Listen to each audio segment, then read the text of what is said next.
Hey guys, welcome to the first lesson of Unit 4. This is 4.1a, classify and evaluate polynomial functions.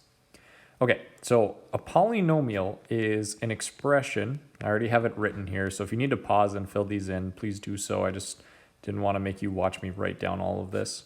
So a polynomial is where terms with exponents are whole numbers and coefficients are real numbers. Now remember, whole numbers are positive numbers between 0, 1, 2, 3, but they're complete numbers, no decimals or fractions or anything weird like that. And then coefficients are the numbers in front of the variables, and those are real numbers. So pretty much everything besides imaginary numbers is fair game for those. Then we have the degree. We did talk about this a little bit in class. The degree is the largest exponent of a polynomial. Okay, so you're always looking for the biggest degree. The leading coefficient is the number in front of the highest degree term. So whatever is in front of our biggest exponent, basically. The constant term is the number without a variable. We've talked about constants before, just looking for the simple number. And then standard form is when the terms are written in descending order, which is from highest to lowest, okay? So this will make a little bit more sense once we actually apply it. So if we look at example 1, here's our first polynomial. F of x equals 3x squared minus 2x cubed plus 4x. So the standard form of the polynomial would be to rewrite it so that we have our highest degree term coming first, which is actually the negative 2x to the third. Okay, and then the next highest term is a positive 3x squared, so we're going to put plus 3x squared. Lastly, we have 4x. So basically, we went 3, 2, and the exponent of 4x is just 1. Okay, so we have it in descending order.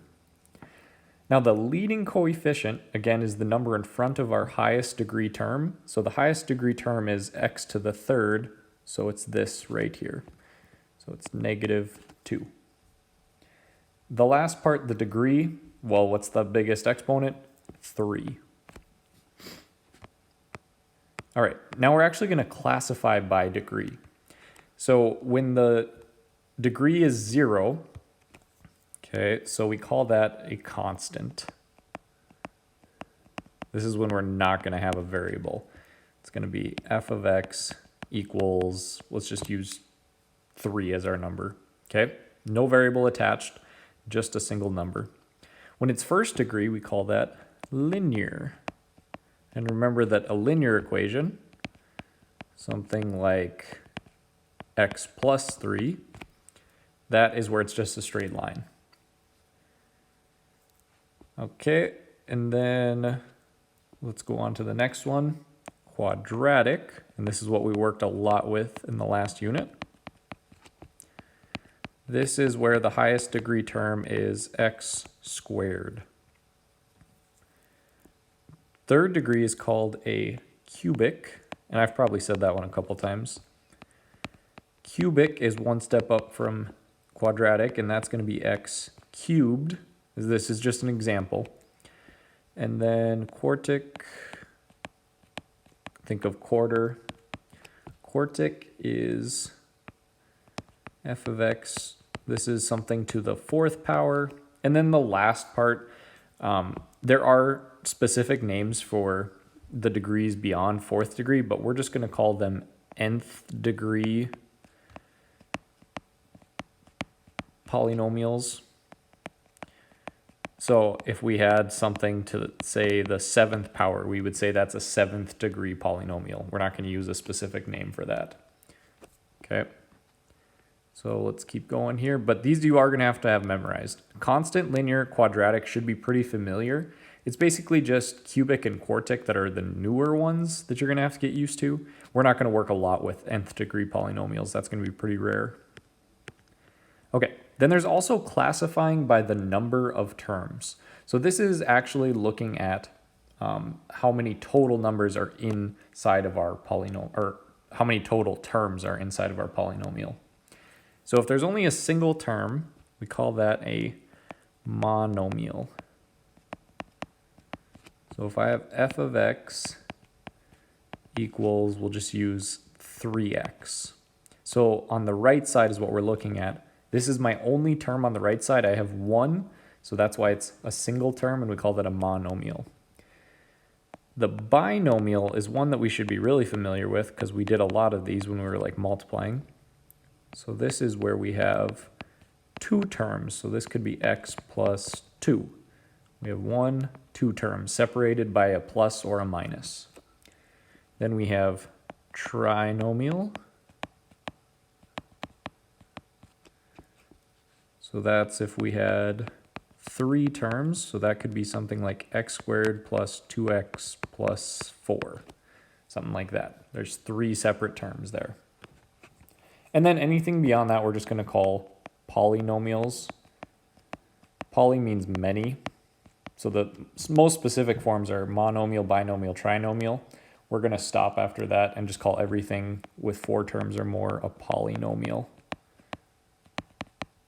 I'll show you an example of what this would look like though. So let's say we had 4 terms. We could have x cubed plus 2x squared plus 3x plus 4. So there's 4 terms. Okay, so now we're going to apply this. Example 4 says, decide whether the function is a polynomial.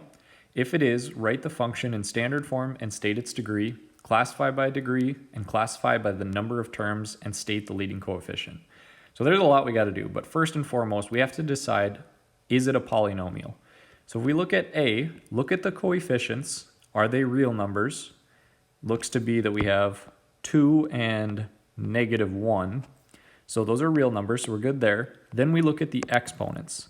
We want whole number exponents. 2 is a whole number, but -2 is not a whole number. So that doesn't work. This is actually not a polynomial.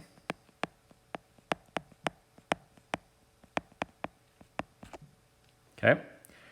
So we don't have to do anything further because it's not actually a polynomial. It's because of the negative exponent. So part B, let's look at that right away. So all of the exponents are good. 3 and 4 are whole numbers. The coefficients are all actually good too. Even though -0.8 is kind of a weird coefficient, it's still a real number. So a real number counts as a decimal. So we're good there. All right, then it says write the function in standard form. So we got to rewrite this. Remember, standard form goes in from highest to lowest. So the highest degree term would be this x to the 4th. Then it would be the x cubed term, so it's minus 0.8 x to the 3rd, and then we just have the -5 left. All right, then it says state the degree. The degree is 4, so if we were going to classify it, if this is a 4th degree, we can go back up to our chart here, classify by degree. 4th degree is called a quartic. Think of quarter. Quartic. And then if we're classifying by terms, so how many terms do we have here? We have 1, 2, 3 terms. So we're looking at this one right here, which is called a trinomial. And the last piece of information is, what is the leading coefficient? I like to put this a lot of the times, LC. It just stands for leading coefficient, and that is going to be 1, because we look at our first term, which is x to the 4th, when it's in standard form, and we don't see a number, so we assume there's a 1 in front. All right, let's try C now. So C, go ahead and take a look. Now notice we have whole number exponents, so we're good there. The coefficients, though, we do have the square root of 5 out front, and you might second guess that for a second, but a radical is technically a real number. It's just if it was an imaginary number that it wouldn't count. So that is a real number. So we're good to go. This is a polynomial, so we need to rewrite it in standard form. So the first term is going to be this right here. The square root of 5 times x to the 4th. And that x to the 4th is outside of the radical. Then we would have plus 2x squared. Then we would have the minus x. And then lastly, we would have our constant, which is minus 7. So now let's go ahead and classify these. So degree, this is another 4th degree, because 4 is the highest degree. So it's another quartic. And then by terms, there is 1, 2, 3, 4 different terms. So if we go back up to our chart, 4 terms we call a polynomial.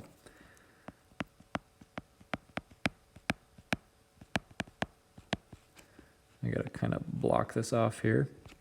And then the last part is, what is the leading coefficient for this problem? And the leading coefficient is actually the square root of 5, because that's in front of the x to the 4th. So it's okay to have a weird answer for the leading coefficient too. All right, last example here. We don't have any student problems for this one. So all you got to do is submit your notes after you're done with this video. What is the value of f of x equal to negative 5x to the 4th minus 2x cubed minus 7x squared plus 2x minus 3 when x equals negative 1?